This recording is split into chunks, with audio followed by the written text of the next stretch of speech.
everyone coming in to our concert here. We have more and more people coming. Woohoo! Welcome. Oh my goodness. It's great to see everyone, all the students, some faculty, lots of family members. Fantastic. I see people from Chicago and Colorado, and more Chicago. Wow. And Granville and all around Central Ohio. So great to have you all. So I will say hello again and want to welcome you all to our June iSTEM. I can't believe it is the third program of iSTEM Connect. It's been wonderful. This has been an interesting new platform on Zoom as well. And you know what's happening? This is the typical thing. Who's calling me? But Grandma, who's trying to get on Zoom and doesn't know how to. Staff, can you rescue me? Call Grandma. You guys all have relatives who are trying to figure out how to get on to the platform. So I'll feel your pain, Debbie. Well, that's good. We want more people on to watch you all and to see all the hard work that you've put together in this showcase. And I just want to say thank you to our staff, Alix Raspe-Gray, Stephanie Price-Wong, JP Fredwell, who have done so much, along with our alum and just intern extraordinaire, Elizabeth McIntosh, better known as Lizzie, who has also been playing with one of our groups. So thank you so much for doing that. I also want to welcome, I know Erica Eckert is on, who is one of our guest artists and is actually now Lizzie's teacher. Lizzie worked with me as a pre-college student and then has gone off to Colorado and worked with Erica. And Erica came and worked with all our students yesterday. And thank you so much, Erica, for doing that and being with us tonight as well. And then I saw Sunmin Kim, who is one of our theory professors. He is also with us. Hi, Sunmin. He's about 30 miles away from me right now, I think, approximately about 30 miles away. And I'm sure that we'll have others come in. Oh, Philippa's here. Philippa is about 60 miles to the west. So Sunmin, 30 miles to east. Philippa, 60 miles to the west, or something around that. 40, I don't know how far it is to Springfield area, but Philippa teaches eurythmics for us and also does some coaching. Adam Cordell is in from Gettysburg. I don't even want to say how many miles that is, but it's Gettysburg, Pennsylvania. Adam has been teaching chamber music history with us this past week. It's been great to have him back. He is originally from Columbus, Ohio, sort of the Delaware Powell area, if I have that correct. And Adam is an alum of the program, and it's just wonderful to have him back. And if I've missed any of my other alums and or faculty members, please shout out, because Stephanie has the whole group and I have to like swipe to see everybody who's here. So thank you again for being here with us tonight. It's been 5 days jam-packed with all sorts of wonderful classes. As I mentioned, chamber music history, eurythmics, theory. Stephanie's been doing entrepreneurship. Alix has been doing yoga, and Alix's husband, Eric, came and talked to us about performance prep. The psychology of it, which has been a lot of interesting thoughts to help us, because of course it's not just about the physical prep, it's also about the mental prep for us to perform. We have also had, along with Erica as a guest artist, we've had Andy Liang come in from Seattle, Zoom in from Seattle to help coach with us. And we have also our MC who will be coming up soon. On a note that I think is a little bit more serious and current to what is going on in our country right now, I wanted to mention that today is Juneteenth. And when it comes to Juneteenth, which is a Freedom Day, it is a holiday celebrating the liberation of those who have been held slaves in the United States. I want to say that as a young person, I really was not taught about this. And I am a little bit appalled and also embarrassed that I didn't really understand what this meant. And in the past few weeks, I have done more research and tried to learn more. You know, one thing that we always say is that there's always the opportunity to learn. And I think Hagit, who was here with us too, I should mention, Hagit Vardy also came in and did a session with us. And she said she hopes she's confused every day of her life, because that means she's still learning. I hope I'm not confused to this extent, but I do hope that I'm always learning. But I looked up a little bit more about Juneteenth history and discovered that it had to do with the Union soldiers coming into Texas. And it was actually 2.5 years after the Emancipation Proclamation. I was like, how could it have been 2.5 years later? It's like, how slow is it for us to really get a hold of what's going on? Well, of course, that was in 1865. Here we are, over 200 years or 150 years later, and still trying to learn. I wanted to read a little bit about this for you, so I'm going to read this passage from the Juneteenth history, Juneteenth.com history. Dating back to 1865, it was on June 19th that the Union soldiers, led by Major General Gordon Granger, landed at Galveston, Texas, with news that the war had ended and that the enslaved were now free. Note that this was 2.5 years after President Lincoln's Emancipation Proclamation, which had become official January 1st, 1863. Juneteenth Day celebrates African American freedom and achievement while encouraging continuous self-development and respect for all cultures. I mentioned to the students earlier today that, particularly while we were in the yoga and we had time to reflect and think through in our peaceful breathing yoga, that I had a recollection of myself at 15 years old. We had welcomed a friend who was from South Africa, who was an exchange student, and was doing a lot of conversations, presentations about apartheid, because it was at a time where there was conflict going on and a revolution of sorts to get through that period and to get rid of the whole apartheid. And I was in shock that this was something that was actually still going on. I couldn't understand it. I grew up in a family that was very open and liberal and welcoming, and I had no concept that something like this was going on still in the world.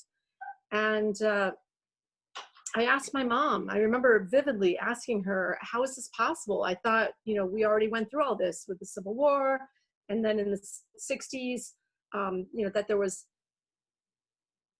all of this conflict already going on, and that we had covered this with Martin Luther King, and just how is this still possible? And what I've concluded is we still have a lot of work to do, and we have a lot to learn. And with that spirit of having so much work to still do, I wanted to, and we as a team wanted to dedicate this performance tonight to all Black Lives Matter and to our friends in the community and show our support. And I also have mentioned to our high school students and middle school students and all our students at the program and our staff that we are the ones who need to move forward and help us move forward. So thank you so much for being here, and thank you for all your work. I also hope that you help to support this program and the continuation of this program. I know there's a virtual tip jar and there's donations coming through, and we appreciate that support so that we can continue this work with our students and students from around the country and the world. I think that I need to pass it off to either Stephanie or Alix to talk a little bit more about the programs. Thank you so much. All right, Stephanie, I don't know if you want to take it from here to talk about our summer program coming up, but I'm also happy to speak about the tip jar too. I have the links here. I'm going to share them. The same link that I'm sharing will take you to all three places, just for our program tonight, for summer registration, and for the tip jar. So I'll pass it on to you, Stephanie. I think you're still on mute, so. Yes. Thank you. Yes, our summer registration is open, and we have students as young as 10 years old who are signing up for the summer festival And of course, we'll be using it on Zoom. And we're so excited because the Hausman String Quartet will be joining us for that week, July 6th through 10th. And similar to the June semester, we have 2 sessions available, one in the morning and one in the early evening. Now we're changing it to 3 to 6 p.m. So that way some of our West Coast friends and musicians can join us for the program, and they don't have to wake up maybe as early. We are again offering an honors program. So if you're really excited about continuing your chamber music studies and learning maybe some more chamber music history and some more intense theory practice and stuff like that, you can sign up for the honors program and you'll participate in both sessions, session 1 and 2. So go ahead and sign up on our website. And I think Elise has also shared that registration link in the chat for anybody who's interested. In addition, if you want to visit our website, we do have a program that lists all the students' names and information. If you go to our main page, you can find it under our news category. So feel free to check out our virtual program as well. Thank you, Stephanie and Alix. I now have the pleasure of introducing our MC for the evening. Is a familiar name to many of you because he's been coaching with us his past few programs. He might be a very familiar name to me because he happens to be my son. It is Kyle Barrett Price, who has literally been in the program since he was in the womb. I was 9 months pregnant with him when I started CMC. Thanks you to Eric Eckert, who invited me to start a program. And we all would not be here right now if it wasn't for Erica. And thankfully, Kyle and Stephanie have grown up in the program and put up with a lot. But now they are embracing it all, I suppose. Here they are. So welcome and thank you from Chicago, Kyle Price. Thank you. Thank you. Hello, everybody. Nice to see you all. Thanks for being here tonight to enjoy some virtual music, which, you know, it's been so amazing. I also have had the pleasure of kind of being a fly on the wall this week, working with some of the groups. And I'm just so excited to see the final results and also to know how amazing it is that you did all of this in 5 days. Most recording projects take weeks at a time to put together. And so your determination and hard work is quite inspiring. So thank you for that. Thank you for inspiring me. And yes, I see the comment. I do have a virtual background. It does look like I'm getting cut out by scissors around my head, but it's this is actually an amazing picture behind me. I'll just quickly speak about it. It's from the 20th anniversary of CMC. I also have my CMC t-shirt, and there was a lot of amazing artists there. And so it just has this very amazing spirit that I always feel like I experience when I'm at CMC. And I'm not just saying that because I am the son of the founder. But in any case, so I wanted to, you know, also express that I'm really delighted to be your MC for this event, and thank you all for welcoming me here. So our first group, we're going to go right into it. Our first group for tonight's program is performing an excerpt from the 4th movement, Rondo, from Hummel's Quartet for Clarinet and Strings.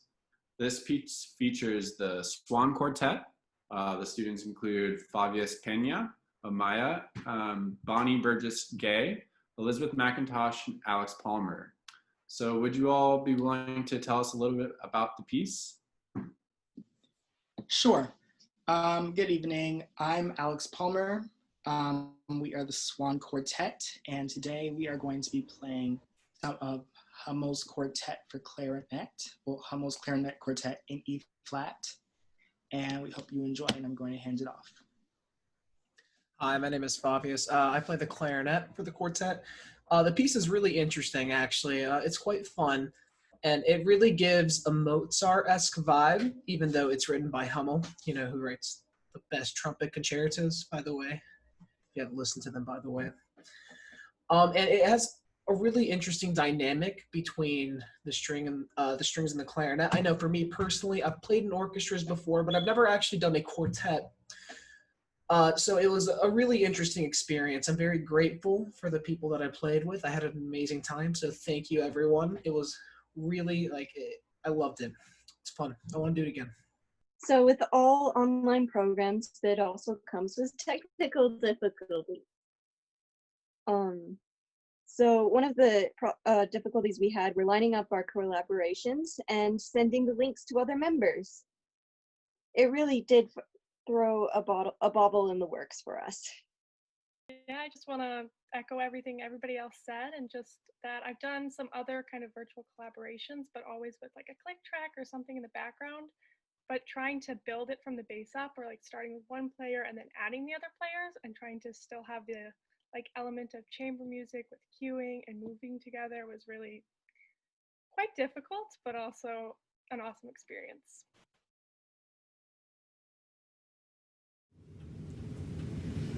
Woo!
That was awesome.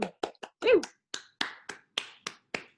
Wow, that was fabulous. Wonderful playing. And it's amazing to see how it's evolved since Monday. I've had the pleasure of working with that group as well.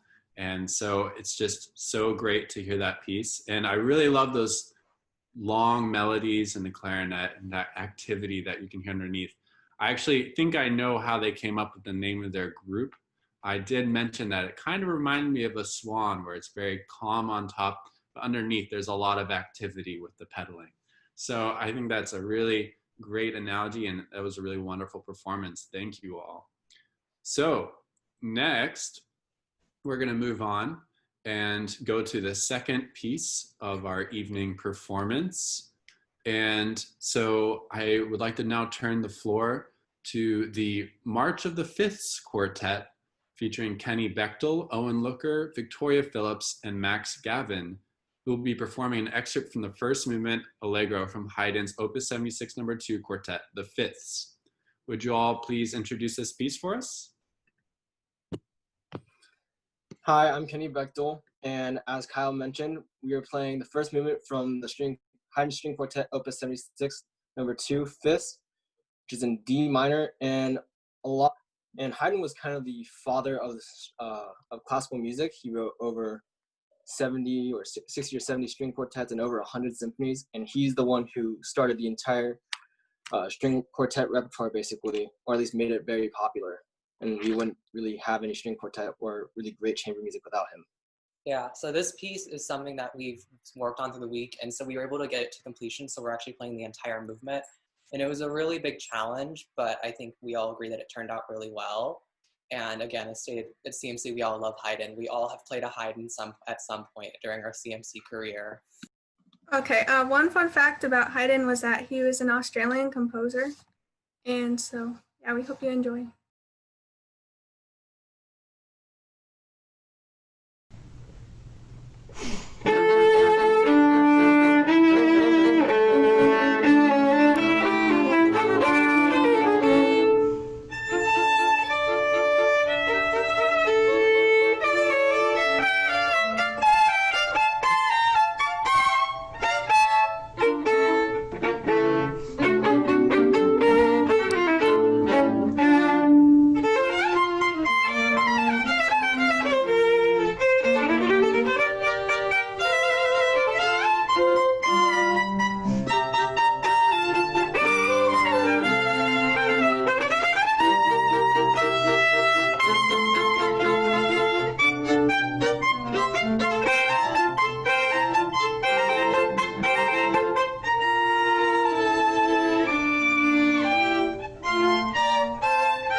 Oh,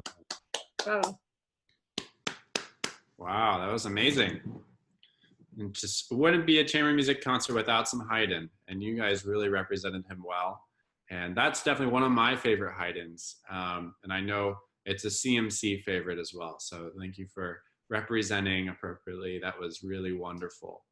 So now we're gonna keep going, and it's really cool. Also, I just wanted to bring out the fact, I know we still have a few pieces that we're gonna get through to see this, but a lot of the students here also took on the additional challenge of being in multiple groups. And I think you'll see that soon. And that's really impressive amidst everything else that those individuals did that. So kudos to you all in advance, but we'll kind of see some reappearing faces along the way. So now we're gonna move on to our next piece. And I think this is gonna be a real delight. I'd like to invite the Northwest Trio. This includes students Grace Darner, Sylvia Schafferin, and Estella Lee, who will be performing an excerpt from the first movement, Escape, from Bridson's String Trio No. 2, Windy Wellington. So would you all please tell us a little bit about this piece? I'm Grace Darner, and as you already said, we're playing Robert Bridson's Windy Wellington for a string trio, and it's the first movement called Escape, and it's in D minor, and it kind of gives a sinister and intense vibe so far that we've seen. And we thought it was really fun to learn and play because it's pretty fast and it's just really exciting, and all the melodies are really pretty. Even though it was in the 6/8 time, which is kind of hard, but it was a lot of fun to play. And the composer, Robert Bridson, he's not only a composer that writes music, he also works in computer science and co-founded this simulation software that was used in a lot of major movies, which I thought was pretty cool. So this is my first time doing chamber music, so I learned how to cue, well, sort of, I'm still working on it. So cueing is important so that you can communicate with the other members in your ensemble so that you know when to come in. That is awesome. And I'm so happy you're playing some chamber music now. So let's check out this Windy Wellington.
Wonderful.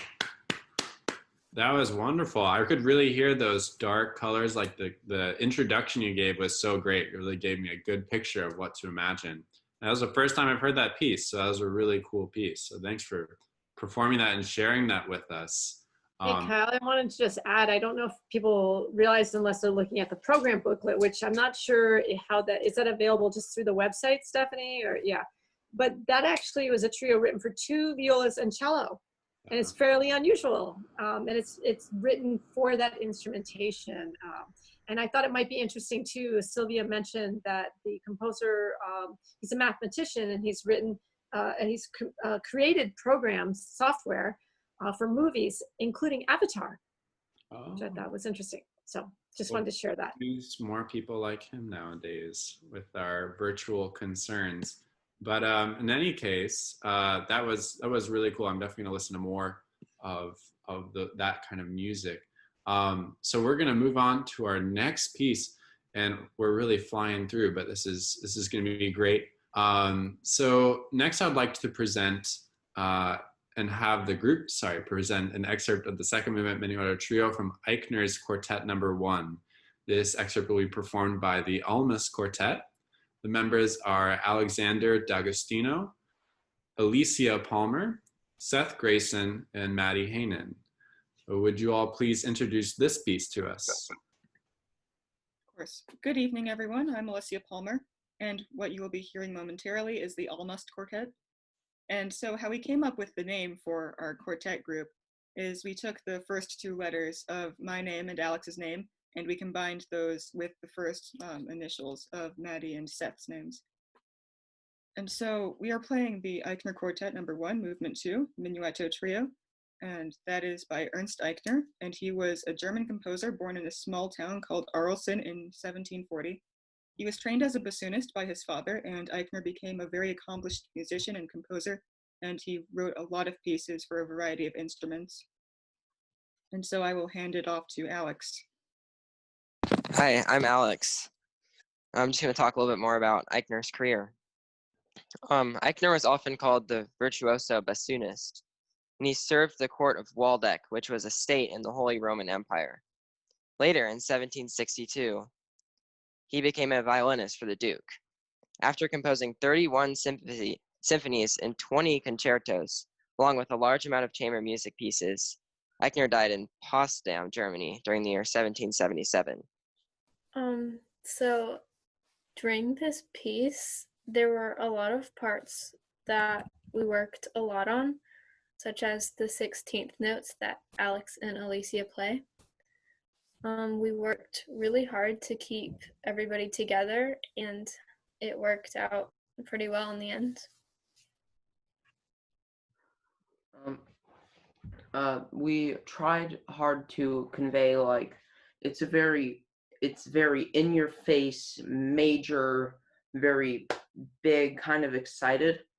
And it's got a lot of 16th notes, but overall it's a solid. We ended up playing it at like 76 BPM. So other than some of the parts that don't have speed, we had to find another way to do that. So we tried to convey those emotions, and we hope that those can come through in our playing.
Awesome. Love seeing those 2 cellos, viola and violin. Way to represent. Not a common combination, but definitely should be more common in future. Clearly successful. So yeah, thank you. That was such a beautiful piece. I want to hear more of it. And so I will definitely, that's a nice thing about this is so many of you get to introduce us to new pieces I've never heard of. And I get to look them up afterward and expand my knowledge and my understanding of the repertoire even better. So this marks the halfway point of our concert. And so initially, I thought for a second I had all of my CMC t-shirts with me, which would have been like 10 t-shirts. So I was gonna put one on after every number, after every piece, but I don't. So I'm just gonna put one on now as a halfway point.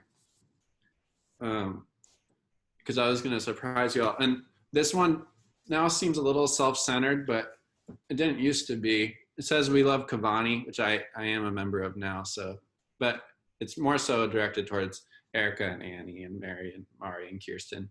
But it also has a we love Peter Soff. And if you don't know who Peter Soff is, he's amazing. And actually, that's a good lead-in. Peter Soff, I hope I'm not gonna mess this story up, but he has a way of amazing me, really. He's a founding member of the Cleveland Quartet, and they visited the president in the past. They've won Grammys. They've done it all. They've traveled the world.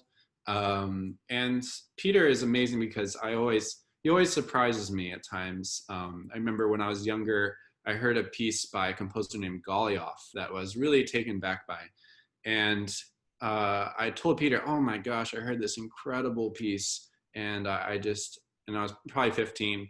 And I was like, have you heard of it before? And he was like, very politely, he's, oh, yes, Osvaldo Golioff. Yes, wonderful composer. Yeah, I premiered that piece. And I was like, oh my gosh, what the heck? And anyway, the stories go on, but I told him about this piece that we're gonna share in a second as a little surprise for you all. And I told him, I was really inspired by many speeches that Martin Luther King has given, in addition to many other, prominent African-American figures. But, often the I Have a Dream speech is something we all watch in school and all study. And so often the I Have a Dream aspect of it stands out. But for me, the real musical aspect of that piece, or of that speech, is he often says, let freedom ring. And what a nice musical statement to that, to imagine sound to go with that. And so I told Peter about this idea I had. I was commissioned to write a piece for MLK 50, which happened just a couple of years ago. And I told Peter, I have this idea and I think it's going to be really cool. And it's just such a magical speech. I could imagine some music with it. And he goes, oh yes, I remember actually I was there at that speech that day. And I was like, you were? And he's like, yes, my dad told me, son, you need to go see this important moment in history. And I got on a bus and I went and I saw the speech. So I was like completely dumbfounded. And he always one-ups me like that. So in his best, most polite way. But anyway, we could have a whole interview of Peter Soff. So that leads me into talking about this piece that I mentioned, Echoes Ring, I call it. That's essentially takes the Martin Luther King Jr. speech, and I was inspired by his speech to put music behind it, and I think it was a really powerful experience a couple of years ago, being able to play that with all the CMC students. So in celebration of Juneteenth, and in honor of those that have been fighting for change, just to say that we're here with you, and we're all, as musicians, we're amazing listeners, and we're always working on our listening skills. And I think listening is so important at this time. And so I hope that this short excerpt inspires some of that listening and some of those experiences on how we can all work together to make changes and really influence those around us to understand the changes that need to be made and that Black Lives Matter. So Stephanie, if you want to share it.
Thank you for sharing that. I really appreciate that.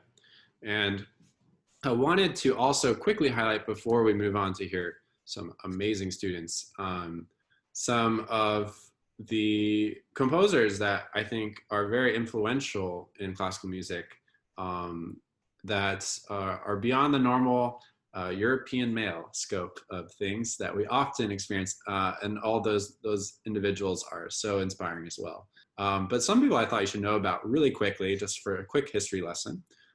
George Bridgetower was an amazing violinist back during Beethoven's lifetime, Afro-European violinist. And Beethoven originally wrote the piece that we know as the Kreutzer Sonata for George Bridgetower, and it was actually premiered by George Bridgetower with Beethoven on piano. So that's pretty cool. Also, we have Francis Johnson, who was one of the earliest American composers, African-American composers, back in the early 1800s. We have Thomas Wiggins, Blind Tom Wiggins, an incredible story, needs to be made into a movie, but I encourage you all to look into that. Obviously, some favorites like Scott Joplin, who did Ragtime. Samuel Coleridge Taylor is an incredible composer. Highly recommend looking into his music. Florence Price, also some incredible symphonies she's written, and William Grant Still, also an amazing composer as well. So just some cool things that you can check out for your own listening. Highly encourage it. Very influential people that I think hopefully orchestras will play more of. So now let's get back to the action. Next, we will be hearing an excerpt from the first movement Adagio, Allegro Vivace of Mendelssohn's String Quartet, Opus 13, number 2, performed by the Hensel Quartet. This features Chui Ku, Kenny Bechtel, Victoria Phillips, and Max Gavin. So would you all please introduce this piece for us? Yeah. Hi, we're the Hensel Quartet, and we chose our name because of Mendelssohn's sister Fanny, whose last name was Hensel. She was an accomplished performer and composer that actually had a lot of her works published under her brother's name Felix in his Opus 8 and 9 collections.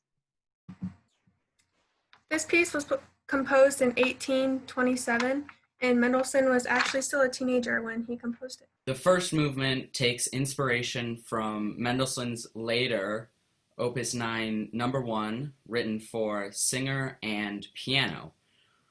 The text was originally attributed to Johann Voss, but Sebastian Hensel, Fanny's son, later wrote that Felix Mendelssohn wrote both music and words to the text, which I will read for you now.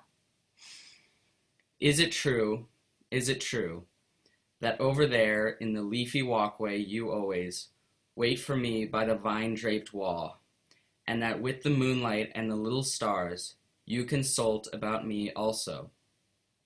Is it true? Speak! What I feel only she grasps, she who feels with me and stays ever faithful to me, eternally faithful. So when we were recording this quartet, we had a lot of problems trying to get it all to fit together because everyone would come in during different times. Sometimes Toy would come in first, and then me, and then Chewy, and Alex. Yeah, Max. There we go. And so, it was hard to all kind of fit together, but we eventually got over it all. So we hope you enjoy Adagio to Allegro.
Wonderful job.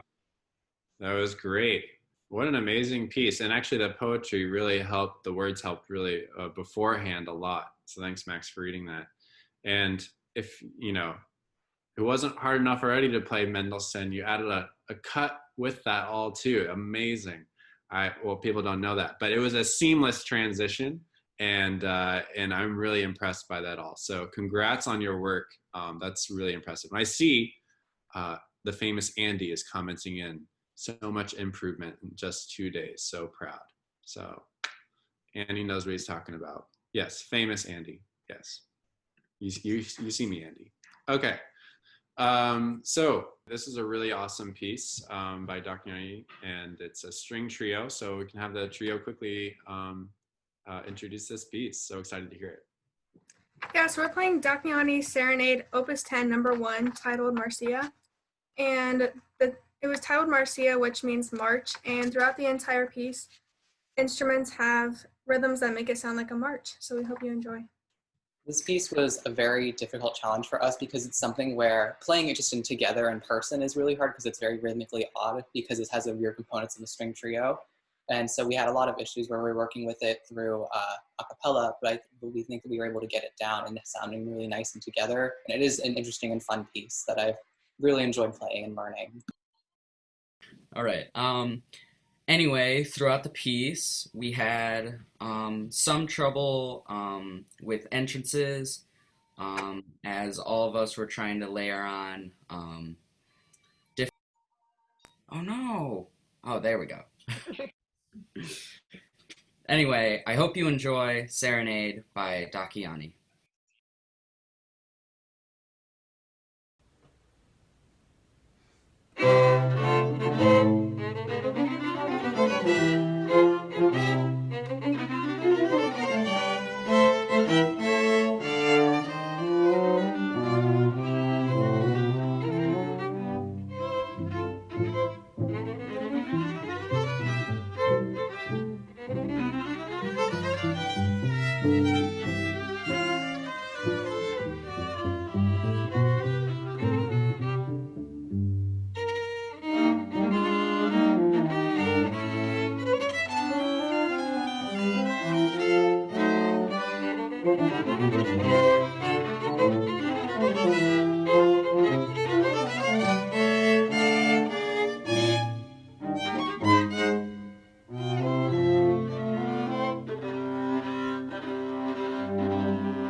Bravo. So great to hear that. Wow. It's amazing. You put that together with the Haydn also at the same time, alternating days. Great job. What an accomplishment. And the full piece is really incredible. So I encourage everyone to take a listen to that piece by Dagnani. So thank you all for that. And now to move on to our next piece, I'm excited to invite it's either ABOB or ABOB Quartet, but it's all better than BYOB. So just kidding. So They will be introducing an excerpt from the second movement, Rondo, of the Chevalier Saint-Georges String Quartet number 4 in C minor. And so I'd like to welcome Blake Collins, Owen Looker, Bonnie Burgess-Gay, and Alex Palmer to the virtual floor to introduce this piece. Hi again, everyone. I'm Alex Palmer. We are going to be playing an excerpt from Chevalier de Saint George String Quartet number 4 in C minor. And we are going to be playing all of the second movement for you guys, and we're going to be playing part of the first movement for you. So I'm going to hand it off now. Thank you. Saint George was born in Guadeloupe. Sorry, I don't know how to pronounce that. He was born of a French father and an African slave mother. He was educated in France, where he became a champion swordsman, virtuoso violinist, composer, and conductor, colonel of a black regiment, and worthy of a Hollywood movie. So with this piece that we're playing, he very much is in the classical era, so this might remind you very much of composers like Mozart. So we hope you'll enjoy the pieces, and the second movement is actually a rondo, which means it's a dance, so we hope that we were able to kind of to give over that idea of that dance feeling in the piece. Yes. A couple of things that were troubling for our group was being able to play both the first movement and the second movement. We were given the second movement first, and Debbie was just like, this was good. This was good. Let's get out the first movement. So we worked really hard, and we got out the first a section of the first movement. So I hope you guys enjoy.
Awesome. Woo! Really Thanks for doing the first movement with the second. Yeah, that was really cool. And I love that dance element that you introduced to us. That was really great. And I did some quick research and believe my source, the King FM 98.1 article, and special fun fact, Andy has been a guest on their program before in Seattle, mentioned that also Le Chevalier de Saint-Georges also premiered the Haydn Paris symphonies and was a well-known conductor. So there's definitely some connection. They all kind of knew each other, it seems. So that's really cool. Awesome. So now we're going to be entering, which is crazy to say, but entering our last group of the evening. And I just am so grateful that you all have spent this evening all together with us, celebrating this music and celebrating being together. And so I want to have the students introduce this last piece, and then we'll kind of recap after that. So we will be hearing an excerpt from the first movement, Allegro con brio, of Beethoven's Opus 18, number 6. It's also a big anniversary year for Beethoven. And this piece will be performed by the Mars Quartet, Blake Collins, Jack Demas, Audrey Maxwell, and Danielle Hall. Would you all tell us a little bit about this piece? Hi, hello everyone. Thanks, Kyle. I'm Jack, and we are the Mars String Quartet, and with the addition of Audrey for this session. And the way we came up with our name was it's kind of funny. So last fall, Kyle was our coach for our first session together, and sometime throughout the rehearsal, he had said a comment like "play towards the play like you're looking at the play like you're not looking at the horizon, play like you're going towards the horizon." And we were practicing, we kind of were joking around. We were like, we could play like we're playing towards the sky. And our group chat for our quartet was called I Want to Leave the Planet as a joke from that comment. And then it led later on, where else is better to go in outer space than Mars? And that's why we're the Mars String Quartet. And to the history of the piece, around the time this piece was written, it was about 10 years after Beethoven had moved to Vienna. And at that time, during that time period, for most of that decade, he had written many string quartets while he was in Vienna. And that didn't really change until 1798 when Prince, I believe it's pronounced Lobkowitz, commissioned him to write a series of quartets, 6 quartets, which ended up being Opus 18. And these were finished in 1801. And fun fact is the Prince also commissioned Haydn to write many string quartets for him. And number 6 is heavily inspired. The 6th quartet of that series is heavily inspired by Haydn, who is, like Kenny had mentioned, the father of the string quartet. Yeah, so with the quartet we're playing, the 6th string quartet is the last of the Opus 18 quartets, which is, even though it was composed 5th in sequence. With these works, Beethoven wanted to find his own compositional voice. He wrote, I've taken from my elders, I respect what they've done, but I'm ready to express myself. And with that, he veered further away from traditional classical style that Haydn and Mozart brought. Hi everyone, I'm Audrey. So our quartet had like a couple bits of trouble while we were recording this. I'd say the biggest one happened last night when we were recording because it took everyone like a really long time to upload our acapella so we could send it to each other. All of our Wi-Fi's were just not working out well with acapella.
Awesome. Wow. That's awesome. Really brought the rock star out of Beethoven. And yeah, that was, you know, what's so impressive, first off, the amount of work you all have put in to chamber music this week. It's an amazing art form. And it's all about community and connection. And those are so important nowadays. And so I'm just really so thankful, you know, for you all putting in the time. And some of you did multiple groups. All of you became music producers in addition to performers this week, trying to put the audio excerpts together. And that's a good tool for sure. So that'll, you know, really pay off in the long run. So if we could all just unmute and give everyone a round of applause for an amazing performance today.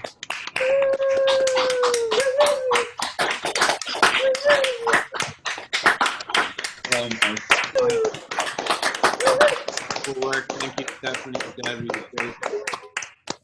Elite, all the coaches that have been a part of these 5 days. Wow, so much accomplished in 5 days. And so it's been a pleasure being your MC for the night, and I'll turn it back over now to either Debbie, Stephanie, or Leeks, whoever wants to jump in. I'll jump in. Thank you, Kyle. I want to point out behind you, like if you slide over to your right a little bit, yeah, that in the middle there, in the white shirt, is Peter Saloff, who Kyle was talking about. And I know a lot of our students have met Peter because he's come to work with us. And next to him is Michael Tree, who was the violist with the Guarneri String Quartet. Passed away just a few years ago. Was just an incredible icon, taught at Curtis, and just an incredible group of people here. Dr. Kraut, who Lizzie's sister is now studying with, and next to Michael Tree was Stephanie, and then me, and then Kirsten, and Mari, and Annie, and then a bunch of alums, and what a great time that was. And I look forward to having these kind of events with all of the students here with us tonight in person, and I really look forward to those moments together. I also want to just give a shout out to our faculty. I know those who are with us right now tonight, and those who have been with us throughout the week. That includes Philippa Burgess, Adam Cordell, Lane Champa, Ruthie Cordray, Jill Christ, Erica Eckert, Alix Raspe Gray, Eric Gray, Sunmin Kim, John Paul Fretwell, Andy Liang, Elizabeth McIntosh, David Neesmith, Deborah Price, as in me, Kyle, Melanie Richards, Vanessa Ripley, Aaron Schwartz, Hagit Vardy, Stephanie Price-Wong, and David Wong. And I think I got everyone. I hope I got everyone. It's just been an incredible adventure with you all. I do want to pass on a reminder that our next program, our summer virtual festival, which would have been our 29th year in person, it will now be online. But we're excited to have a side-by-side feature, which will be a virtual side-by-side performance with the Houseman String Quartet from San Diego State University. And Angela Chung, the violist, is also a CMC alum. So please register for that. There is a link which will be put on our chat. I think it just came up there. There's 2 sessions, either 10 to 1 p.m. or 3 to 6, Stephanie mentioned earlier, so that we can have people from the West Coast and the East Coast and Europe join us. It's a live registration right now, so you can register up through June 27th to avoid the late fee. So there's a virtual tip jar for those of you who are willing and able to donate to the program. We appreciate it very much. Every dollar makes a big difference in our ability to be able to present these workshops. I do also want to let you know that a link was added as well in our chat to the performance of Echoes Ring if you want to listen to the entire performance online. And I do want to also mention for the students who had been planning to go to Switzerland with us that I'm sad to say that we weren't able to go, obviously, but we also were going to be playing Echoes Ring. And so I'm hoping that we can have a replay of that next year, or certainly when we get to go back to Switzerland. And thanks again, Kyle, for writing such a beautiful moving piece and for having the opportunity to share a little bit of it tonight with us all. Thank you all for coming, and again, for all of you, for all the work that you have put in. It's been a blast to work with you all week, and I look forward to working with you again in a couple of weeks in June. Oh, July, sorry, we are in June, in July. So thanks again. And Stephanie, for all your editing. Oh my gosh, it's a tremendous amount of editing, and I know that all the students were working very hard to create these videos. And I don't know if anybody can appreciate how much time and effort went into it, except for the students who actually were doing that, or the parents who are listening to their students record till 10 o'clock at night or later and then start again in first thing in the morning. So thank you all very much. Thanks, Kyle. You've been fantastic to have as our host too. Appreciate you being here from Chicago. Thanks, everyone. All right. Have some pizza. Have a good night. Bye-bye, everyone. Bye. Thank you, Kyle. Thank you, everyone. Congratulations. Thank you, Alex. Awesome. Thanks, guys. Thanks, Erica, for being here. Yeah. Thanks, Elisa, for all your work. Adam Cordell. Adam. Thanks, Mom, for coming in from New York to watch. Emma. All the parents, and students, and faculty.